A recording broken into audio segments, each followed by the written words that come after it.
today I want to be looking through, I'm going to be looking through John 11 to explain why I think the raising of Lazarus from the dead was probably, in my opinion, the most profound miracle that Jesus performed in his time on the earth, and I'm hoping by the end of it to lay out a good case for that and see what you guys think about it.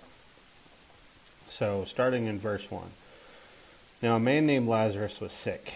He was from Bethany, the village of Mary and her sister Martha. This Mary, whose brother Lazarus now lay sick, was the same one who poured perfume on the Lord and wiped his feet with her hair. So, we might get back to that later. So the sisters sent word to Jesus, Lord, the one you love is sick. When he heard this, Jesus said, this sickness will not end in death. No, it is for God's glory, so that God's Son may be glorified through it. Now Jesus loved Martha and her sister and Lazarus. This next verse is weird in juxtaposition to that first one, or in juxtaposition to verse 5. So when he heard that Lazarus was sick, he stayed where he was for 2 more days. And then he said to his disciples, let us go back to Judea. So Jesus stays where he is for 2 more days after he hears that Lazarus is sick, and then he says, let's go back to Judea. And yet it says, now Jesus loved Martha and her sister and Lazarus, but yet he stayed where he was for 2 more days. And we'll get into that a little bit later, why he stayed there for 2 more days. But Rabbi, they said, a short while ago, the Jews there tried to stone you, and yet you are going back? Jesus answered, are there not 12 hours of daylight? Anyone who walks in the daytime will not stumble, for they see by this world's light. It is when a person walks at night that they stumble, for they have no light. After he had said this, he went on to tell him, our friend Lazarus has fallen asleep, but I am going to wake him up. Now this verse gets used by a lot of people that are talking about this idea that you don't go directly to heaven after death. So this is like the idea of soul sleep is one of the places that they get it from, but I don't want to get off on that tangent. His disciples replied, Lord, if he sleeps, he will get better. Jesus had been speaking of his death, but his disciples thought he meant natural sleep. Well, of course they did. He just said he's fallen asleep and he's going to wake him up. So then he told them plainly, Lazarus is dead, and for your sake I am glad I was not there, so that you may believe. But let us go to him. Now, this gets into one of the parts of why he stays for 2 more days where he is. He says, and for your sake I am glad I was not there, so that you may believe. But let us go to him. So that they may believe what? That's a good question. They've seen him do many miracles, but so that they may believe what? Then Thomas said to the rest of the disciples, let us also go, that we may die with him. That's interesting. I think they're talking about they believe Jesus is going to be stoned, so they're saying, let's go with him so that when he gets stoned, we can get stoned with him. On his arrival, Jesus found that Lazarus had already been in the tomb for 4 days. And this is going to be imperative later on. Now Bethany was less than 2 miles from Jerusalem, and many Jews had come to Martha and Mary to comfort them in the loss of their brother. When Martha heard that Jesus was coming, she went out to meet him, but Mary stayed at home. Lord, Martha said to Jesus, if you had been here, my brother would not have died. But I know that even now God will give you whatever you ask. Jesus said to her, your brother will rise again. Martha answered, I know he will rise again in the resurrection at the last day. This isn't what Jesus means. Jesus said to her, I am the resurrection and the life. The one who believes in me will live, even though they die. And whoever lives by believing in me will never die. Do you believe this? Yes, Lord, she replied. I believe that you are the Messiah, the Son of God, who has come into this world. That is a bold statement coming from Martha. Peter is the only other one who has ever said this.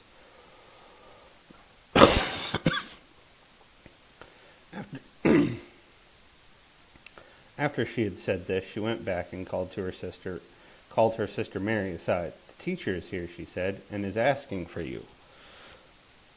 Still yet, after she makes that claim, she goes back to Mary and says, the teacher is here. Okay, fair enough. When Mary heard this, she got up quickly and went to him. Now Jesus had not yet entered the village, but was still at the place where Martha had met him.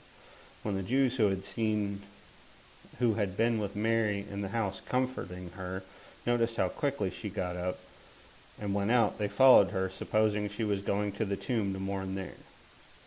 When Mary reached the place where Jesus was and saw him, she fell at his feet and said, Lord, if you had been here, my brother would have lived. Same thing Martha said. When Jesus saw her weeping, and the Jews who had come along with her also weeping, he was deeply moved in his spirit and troubled. Troubled about what? He's about to bring Lazarus back from the dead. Where have you laid him? He asked. Come and see, Lord, they replied. Oh, and Jesus wept. Now, I've done a video on this that I will link down below. It's an older video, so my thoughts on this have kind of probably morphed a little bit, but I'll link it anyways. Then the Jews said, see how he loved him. That's part of it. But some of them said, could not he who opened the eyes of the blind man have kept this man from dying? Good question, and of course he could have. Jesus, once more deeply moved, came to the tomb. It was a cave with a stone laid across the entrance. Take away the stone, he said. But Lord, said Martha, the sister of the dead man, by this time there is a bad odor, for he has been in there 4 days. This 4 days comes up again, and this is going to be imperative later. And Jesus said, did I not tell you that if you believe you will see the glory of God? Another interesting point. So they took away the stone. And Jesus looked up and said, Father, I thank you that you have heard me. I know that you always hear me. But I said this for the benefit of the people standing here, that they may believe that you sent me. When he had said this, Jesus called out in a loud voice, Lazarus, come out. The dead man came out, his hands and feet wrapped with strips of linen and a cloth around his face. Jesus said to them, take off the grave clothes and let him go. Now, that's as far as I want to get at this point, because there's been some good things in here. So why did the 4 days matter? That's one thing I want to kind of hinge this on to explain why this was probably the most prominent miracle that he had performed up to this time. Well, okay, so the 4 days matter for a reason. So it was common practice then that after someone died, they were not, just like now, they were not immediately put in the tomb. So the first day, they would be at a place for observation, and the family would put the same oil that Martha or Mary? Let me go back up here.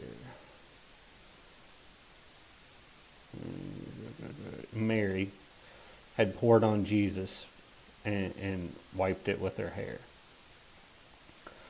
This oil is there as the first part of the burial process. So they would have put the oil on him and then wrapped his face, wrapped his hands, wrapped his feet. The next morning, they would have taken his body to the tomb and laid it in the tomb. So not that first day, but the next morning, he would have been put in the tomb. So at this point, they're saying, okay, it's been 4 days. It's customary to wait 3 days, 3 to 4 days. Well, no, 3 days. I don't remember where I'm getting the 4, but it's customary to wait 3 days after they've been in the tomb to come back and put on the rest of the burial spices. And these two usually consisted of myrrh and frankincense. These were put on the body, and then the rest of the body was wrapped in the remaining grave clothes. So it wasn't just the face and the hands and the feet, it was the entirety of the grave clothing that's wrapped after they've been in the tomb for 3 days. So when Mary and Martha say, well, he's been in there for 4 days. Okay, so this says the oil's been applied, but the burial spices haven't. Which means that at the very least, Martha was there not waiting on Jesus to show up, but she's there probably headed to the tomb, and she's about to meet up with Mary and the Jews that were with Mary, and they're going to roll away the stone. It's probably a group of men and women, but the men are going to roll away the stone. The women will go in, apply the burial spices, and then the men will come in and help wrap the body and lay the body back to rest. Now this is imperative because they wait the customary 3 days for 2 reasons. Number one, the burial spices are extremely expensive. They have to be imported from somewhere else. These are no cheap things, and we notice this because this is what the Magi bring to Jesus when they meet him, not in Jerusalem, but in Egypt.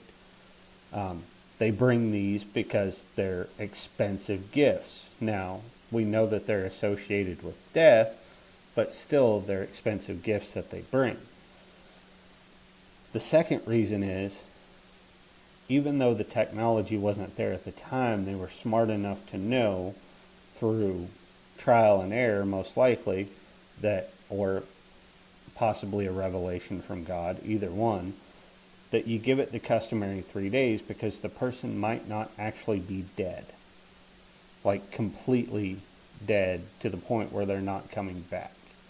So they give it that 3 days. Well, then when they go back, if the stone has not moved at all, or if they hear no noise or commotion coming from the inside of the tomb, then they know that the person is completely dead. Then they apply the very expensive burial spices and finish the process. But only after that 3 days is over.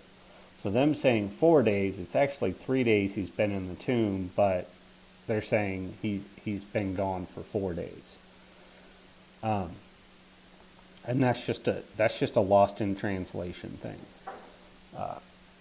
So this is at the point where prophets could bring someone back as long as they hadn't been dead past that time period, past that 3 day limit. If they hadn't been dead for longer than that, then even the prophets would be able to bring them back. Now, for whatever reason, God did not allow prophets to bring people back from the dead after that amount of time.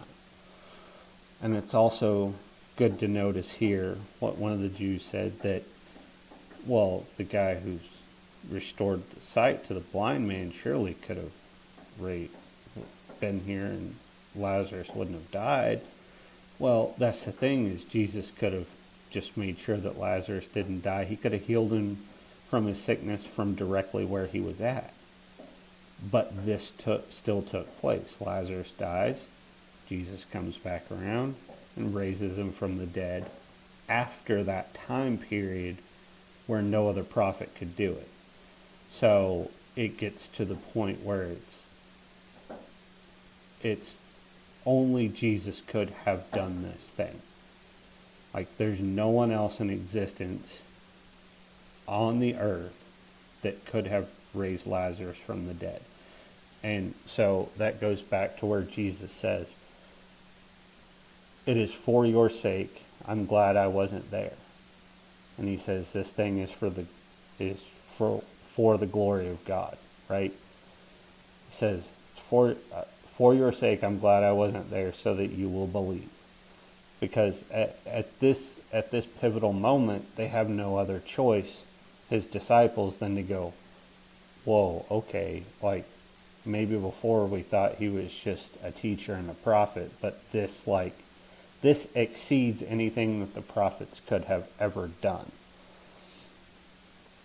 And this makes it, in my opinion, the most profound miracle that he could have performed, because nobody else could have done it. And this brings about the finality, the end. So then we move into the next section that says the plot to kill Jesus. Therefore, many of the Jews who had come to visit Mary and had seen what Jesus did believed in him. But some of them went to the Pharisees and told them what Jesus had done. Then the chief priest and the Pharisees called a meeting of the Sanhedrin. What are we accomplishing? They asked. Here is a man performing many signs. If we let him go on like this, everyone will believe in him, and the Romans will come and take away both our temple and our nation. Now they're worried about Pilate and the Romans destroying them for letting this guy run around. Then one of them, named Caiaphas, who was the high priest that year, spoke up. You know nothing at all. You do not realize that it is better for you that one man die for the people than that the whole nation perish. He does have a point here, and I assume Jesus would probably agree with that point. Now, you can disagree with me here, but Jesus sure goes out of his way to make sure that his death occurs in a certain way.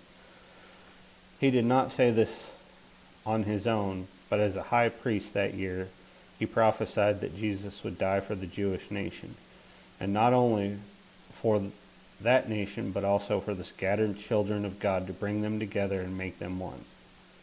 So from that day on, they plotted to take his life. Good idea, because he actually wants you to. Therefore, Jesus no longer moved about publicly among the people of Judea. Instead, he withdrew to a region near the wilderness, to a village called Ephraim, where he stayed with his disciples. When it was almost time for the Jewish Passover, many went up from the country to Jerusalem for their ceremonial cleansing before the Passover. They kept looking for Jesus, and as they stood in the temple courts, they asked one another, "What do you think? Isn't he coming to the festival?"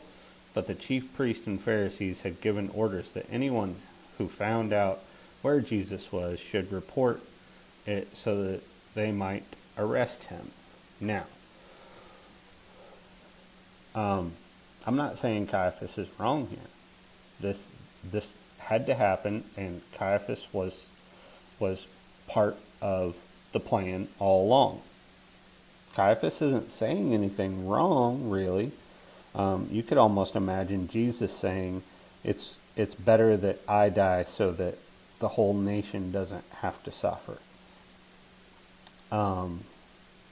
Which is true. Let's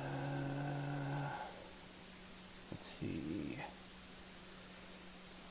But verse 54 is very telling too. Therefore, Jesus no longer moved about publicly among the people of Judea. Instead, he withdrew to a region near the wilderness, to a village called Ephraim, where he stayed with his disciples. Now, why? Well, for this exact reason.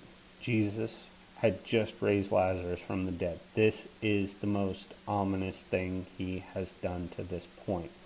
This just shows exactly who he is. That was his trump card, and he played it. Well, that means now he's got to go into hiding, because everything has to happen a certain way at a certain time for a certain reason. So, it's got to be done at Passover. Now, typically, what would have happened is if he shows up at Passover in Jerusalem, he's arrested. And they hold him in the stockade until Passover is finished, and then they take him out, or they take him in to the Sanhedrin. He's in front of the full Sanhedrin. He has his trial there, and then they decide what they're going to do with him. And if it goes higher up, then he goes and sees Pilate, and then Pilate decides his fate. Well, now we have a problem. Pilate is only at the palace in Jerusalem for the Passover festival. So if they wait too long to do Jesus' trial in front of the Sanhedrin, then Pilate's gone. And they can't put him to death because it's actually against Roman law. So they wait too late, Pilate's gone, they can't sentence him to death, Jesus has to go, get set free. Now Jesus knows this full and well. So what does he do? He makes sure that he shows up at Passover. And now he's playing right into the hand of Caiaphas, saying, here I am, now you have to come arrest me. And so Caiaphas does. And then the trial of Jesus is held. But now Caiaphas is in another bind. He can't take Jesus all the way to Pilate into the palace and have Pilate put him on trial inside the palace, because Caiaphas cannot officiate the Passover ceremony if he steps foot inside the palace. Once he does, he becomes ceremonially unclean and cannot officiate the ceremony. So what does he have to do? He has to take Jesus as far as he can, which is up to the palace, and then Pilate has to come out and meet them. Pilate comes out and meets them, and he says, well, I'm already outside, so I'm just going to hold his trial out here, which is what Pilate does. He holds the trial of Jesus outside. All of this happens for a reason, and Jesus knows this. So after he plays his trump card, well, what does he do? He retreats to a village near the wilderness where he has to be while he waits for all this to have to take place. And when we put all this in context, this is why I say this is most likely, in my opinion, the most important miracle that Jesus performs, because this shows that it's something only he could have done, and no one else on earth could have. That's all I have for this week, guys.